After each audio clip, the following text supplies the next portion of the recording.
the wrestlers. Like every wrestler, whenever we have to cut a promo about the world title and what it means, we always rattle off the list of champions, and you're always at the top. You're with Punk, Joe, Bryan. Doesn't like, you know what I mean? Yeah.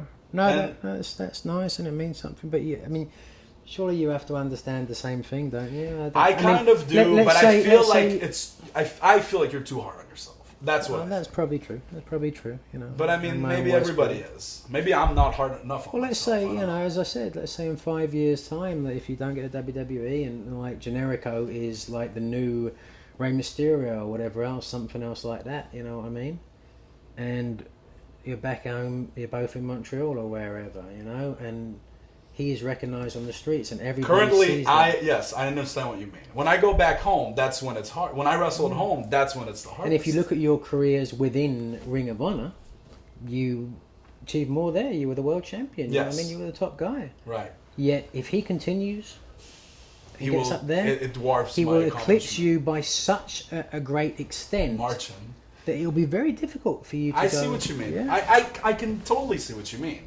But I also feel like it's also a matter of perspective, though. You have to look at what you did, and if you're proud of what you've done, that also means something. You know what I mean? Like, you have to, I don't know, man. Yeah, especially when it ups, like, again, I feel like it's different. Like I said earlier, it's very up, like, there's, you know, two ways of seeing things, but if in 5 years, I never get to WWE and I'm working a regular job, and obviously I'll be happy, I have my family, and that's fine, but I'm not a wrestler, and Generico's on TV making a lot of money, and he's the guy who made it, and I'm the guy who made it and then stopped, and then if things stay this way, at least I will always know that I never put in everything I should have put in. So for that, it would be hard. It will be hard if that's the way. But you, again, did everything you could. But different scenario.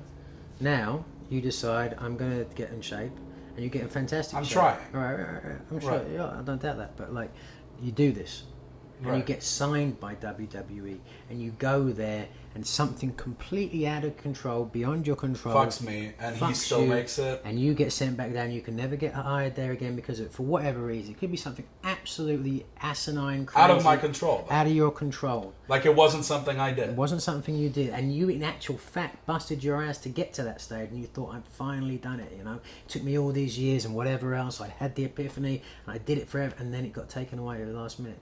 Of those two scenarios, put yourself in those two scenarios. Genuinely, which one would be? Which one's worse? I think it's worse not trying. Yeah. Like, in 5 years, if I don't make it, I will have a way harder time looking at myself in the mirror if I know that I didn't try to make it, as opposed to I almost made it, but something fucked me. That's the first time I've ever sort of seen that. You've actually just sort of convinced me of that a little bit now.